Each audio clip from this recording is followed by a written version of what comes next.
வாழ்க வளமுடன். வர 22ஆம் தேதி நவராத்திரி தொடங்க போது திங்கட்கிழமை. இந்த நவராத்திரிக்காக என்னென்ன தனி பொம்மைகள் வாங்கணும் அப்படின்றத ஆல்ரெடி நம்ம போன வீடியோவில் பார்த்துட்டோம். இந்த வீடியோவில் நம்ம என்ன பார்க்க போறோம்னா, நம்ம வீட்டு நவராத்திரிக்காக கொஞ்சம் செட் பொம்மைகள் வாங்கியிருக்கேன். என்னென்ன செட் பொம்மைகள் வாங்கியிருக்கேன் அப்படின்றத பார்க்கலாம் வாங்க.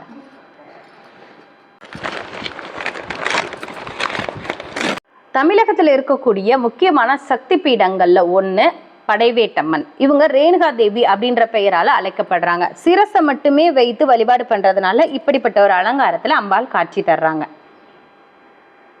அழகிய மணவாள மாமுனிகள், இது பார்த்தீங்கன்னா இவருக்கு கீழே நாகம் சூழ்ந்திருக்க மாதிரியும் அதற்கு கீழே ஆமை இருக்கிற மாதிரியும் இந்த ரெண்டுக்கும் இடையில சிஷ்யர்கள் எல்லாம் அமர்ந்திருக்க மாதிரியான ஒரு அமைப்பு. இதுல ரொம்பவே சிறப்பு வாய்ந்த விஷயம் என்னன்னா, பின்பகுதியிலையும் நல்ல ஃபினிஷிங் கொடுத்துருக்குறாங்க. அதுதான் பார்க்கறதுக்கு ரொம்பவே அற்புதமா இருக்கு. அந்த நாகத்தினுடைய அமைப்பு கூட ரொம்ப தத்ரூபமா வச்சிருக்காங்க. அழகிய மணவாள மாமுனிகள் அப்படின்னு அழைக்கப்படுறாரு. இவர் ராமானுஜருடைய மறுபிறவி அப்படின்னு சொல்லப்படுது.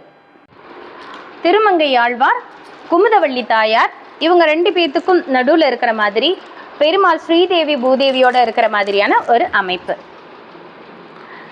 இது வைணவம் அப்படின்றதுனால அழகா ஒரு வேல் மாதிரியான அமைப்பு கொடுத்துருக்காங்க. அதுல கூட பார்த்தீங்கன்னா அந்த ராமம் மாதிரியான ஒரு சிம்பிள் போட்டிருக்கு. இது ஒரு செட்.